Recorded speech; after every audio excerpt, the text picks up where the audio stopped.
Hello, future doctors. Once again, welcome to our channel Simplified Chemistry by IIT Alumni.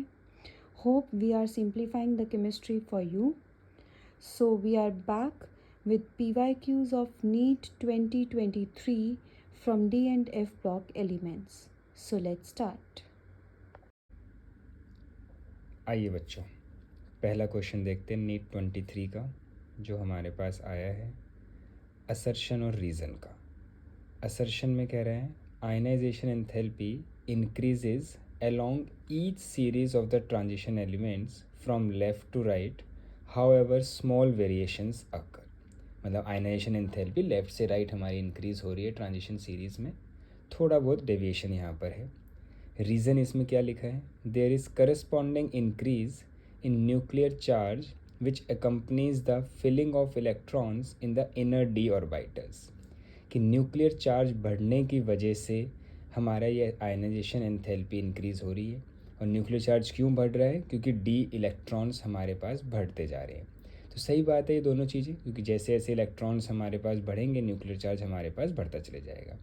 और ये बिल्कुल same line copy हो रखी है एनसीईआरटी से। तो अगर आप देखें पेज नंबर 95 पे हाईलाइट किया हुआ है पिंक कलर से, आयनाइजेशन एंथैल्पी टॉपिक के अंदर पहली ही लाइन है, there is an increase in ionization enthalpy along each series of the transition element from left to right. यही जो असर्शन रीजन में लिखा है, due to increase in nuclear charge which accompanies filling of inner d orbitals, जो reason में लिखा है। तो एक ही लाइन को उसने दो में तोड़ दिया, असर्शन और रीज़न में। तो इसलिए असर्शन भी सही है, रीज़न भी सही है, और रीज़न इसकी करेक्ट एक्सप्लेनेशन है। तो क्या आंसर हुआ इसका 1। नेक्स्ट क्वेश्चन देखते हैं, असर्शन रीज़न का ही फिर से क्वेश्चन है और फिर से आयनाइजेशन एंथैल्पी। असर्शन में क्या कह रहे हैं, ionization enthalpy of early actinoids are lower than for early lanthanoids.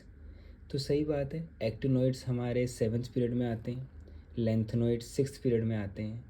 तो इसका मतलब एक्टिनोइड्स जो हैं वो नीचे हैं, और हमें पता है डाउन द ग्रुप शेल बढ़ने की वजह से न्यूक्लियस से डिस्टेंस बढ़ जाता है, तो आयनाइजेशन एंथैल्पी हमारी कम हो जाती है। रीज़न में इन्होंने क्या लिखा है कि electrons are entering 5f orbitals in actinoids which experience greater shielding from nuclear charge. वही जो मैंने भी बताया कि 5f ऑर्बिटल में एंटर कर रहे हैं क्योंकि 7th पीरियड में यहाँ पर है, लेंथेनोइड्स में 4f में एंटर करते हैं क्योंकि वो 6th पीरियड में होते हैं।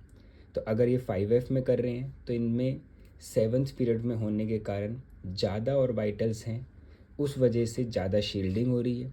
तो अगर ज़्यादा शील्डिंग अगर हो रही है यहाँ पे, तो जो इलेक्ट्रॉन जो है वो आसानी से वहाँ पे हमारा निकल पाएगा। तो इस वजह से एक्टिनोइड की आयनाइजेशन एंथैल्पी क्या है यहाँ पे, कम है लेंथेनोइड से। तो आंसर क्या हो गया इसका फर्स्ट। और ये सेम इन्होंने एज इट इज़ कॉपी किया है एनसीईआरटी से पेज नंबर 113 पे। तो जैसा आप देख सकते हैं पिंक कलर से हाईलाइटेड है, मैं एक बार रीड करता हूँ।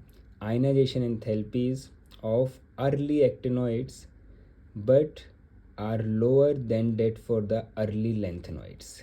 वही सेम कॉपी है जो असर्शन में दिया था कि अर्ली एक्टिनोइड्स के आयनाइजेशन एंथैल्पी लोअर है अर्ली लेंथेनोइड से। उसके बाद उसी लाइन में आगे लिखा हुआ है एनसीईआरटी में, जहाँ मैंने हाईलाइट कर रखा है, this is quite reasonable since it is to be expected when 5f orbitals are beginning to be occupied, they penetrate less into the inner core of electrons. The 5f electrons will therefore be more shielded from nuclear charge than 4f orbitals electrons of lanthanoids. तो वही जो यहाँ पे reason में इन्होंने लिखा है कि 5f ऑर्बिटल्स के जो इलेक्ट्रॉन्स हैं वो ज़्यादा शील्डिंग यहाँ पे एक्सपीरियंस करते हैं। तो बिल्कुल सेम कॉपी पेस्ट था, पहले वाला क्वेश्चन भी अभी आयनाइजेशन एंथैल्पी का, ये भी आयनाइजेशन एंथैल्पी का ही क्वेश्चन, ये भी सेम कॉपी पेस्ट। दोनों का आंसर सेम है कि असर्शन रीज़न दोनों ही करेक्ट हैं और रीज़न करेक्ट एक्सप्लेनेशन भी है। आइए तीसरे क्वेश्चन की तरफ चलते हैं नीट 23 के। इसमें पूछ रहा है the stability of Cu2+ is more than Cu+ salts in aqueous solution due to. Cu2+ की स्टेबिलिटी ज़्यादा कह रहा है Cu+ से। अब हमें पता है अगर हम इलेक्ट्रॉनिक कॉन्फ़िगरेशन से देखें तो Cu2+ जो होता है वो D9 होता है और Cu+ जो होता है वो D10 होता है। तो वैसे तो D10 हमें पता है कि ज़्यादा स्टेबल है, बट ये तो कह रहा है कि यहाँ पे Cu2+ ज़्यादा स्टेबल है। सही बात है, Cu2+ एक्वस में ज़्यादा स्टेबल होता है। अगर यहाँ पे गैशियस मीडियम होता तो हम इलेक्ट्रॉनिक कॉन्फ़िगरेशन से देखते और Cu+ जो कि हमारा D10 है, फुल्ली फिल्ड है, तो Cu+ ही ज़्यादा होता अगर क्वेश्चन में दिया होता gaseous medium. But aqueous medium में Cu2+ क्यों ज़्यादा स्टेबल हो जाता है? क्योंकि Cu2+ में यहाँ पे हमारे पास जो हाइड्रेशन एनर्जी जो होती है वो बहुत ज़्यादा हमारे पास हो जाती है। हाइड्रेशन एनर्जी से क्या मतलब है कि Cu+ जैसे D10 था, अब उसमें अगर हमें एक इलेक्ट्रॉन अगर निकालना है तो वो Cu2+ बनेगा, बट उस एक इलेक्ट्रॉन को निकालने के लिए हमें काफ़ी ज़्यादा एनर्जी देनी पड़ेगी, तो उस वजह से वो आसानी से निकलना नहीं चाहेगा।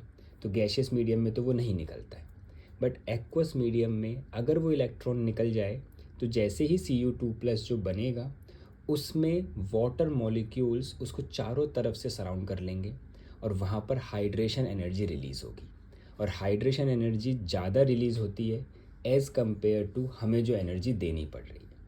अगर हमने लेट से 100 जूल एनर्जी अगर हम दे रहे हैं आयनाइजेशन के लिए, तो 100 से ज़्यादा एनर्जी वहाँ पे रिलीज़ होती है। तो उस वजह से यहाँ पे क्या होता है कि Cu2+ का फॉर्मेशन फिजिबल होता है Cu+ से एक्वस मीडियम में। तो इसका क्या आंसर होगा? Hydration energy, second option. अगर हम देखें, ये भी NCERT से कॉपी पेस्ट है। पेज नंबर 100 पे आप देखिए, यहाँ पे इसमें यहाँ पे दिया हुआ है जहाँ पे मैंने हाईलाइट कर रखा है, the stability of Cu2+ rather than Cu+ is due to much more negative hydration energy of Cu2+ than Cu+, which more than compensates for the second ionization energy of copper। तो वही जो आपको समझाया वही same चीज़ यहाँ पे mentioned. बस ये ध्यान रखना कि एक्वस में Cu2+ ज़्यादा स्टेबल होता है, बट अगर यही क्वेश्चन गैशियस के लिए होता तो Cu+ हमारा ज़्यादा स्टेबल होता फुली फिल्ड कॉन्फ़िगरेशन से। तो आंसर क्या हुआ इस क्वेश्चन का? Second option. चलिए लास्ट क्वेश्चन नीट 23 का, which of the following statements are incorrect? कौन कौन सी स्टेटमेंट्स इनकरेक्ट हैं? A option, all the transition metals except scandium form MO oxides which are ionic. सही बात है, क्योंकि स्कैंडियम जो है वो सिर्फ +3 ऑक्सीजन स्टेट दिखाता है, क्योंकि स्कैंडियम +3 में नोबल गैस कॉन्फ़िगरेशन अचीव करता है, तो इसलिए वो +3 दिखाता है, जबकि MO वाले में +2 होगा। तो इस वजह से यहाँ पे वो स्कैंडियम के अलावा हर कोई MO ऑक्साइड्स दिखा सकता है। और ये सेम लाइन कॉपी पेस्ट है यहाँ पे पेज नंबर 105 से, oxides and oxo anions of metals topic है, उसमें देखिए हाईलाइट किया हुआ है, लिखा है all the metals except scandium form MO oxides which are ionic.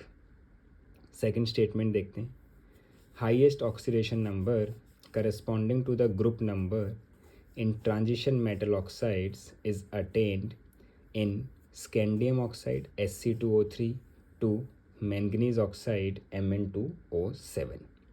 तो ये भी सेम लाइन है, देखिए सेम लाइन यहाँ पे मैंने हाईलाइट की हुई है, the highest oxidation number in the oxides coincides with the group number and is attained in Sc2O3 to Mn2O7।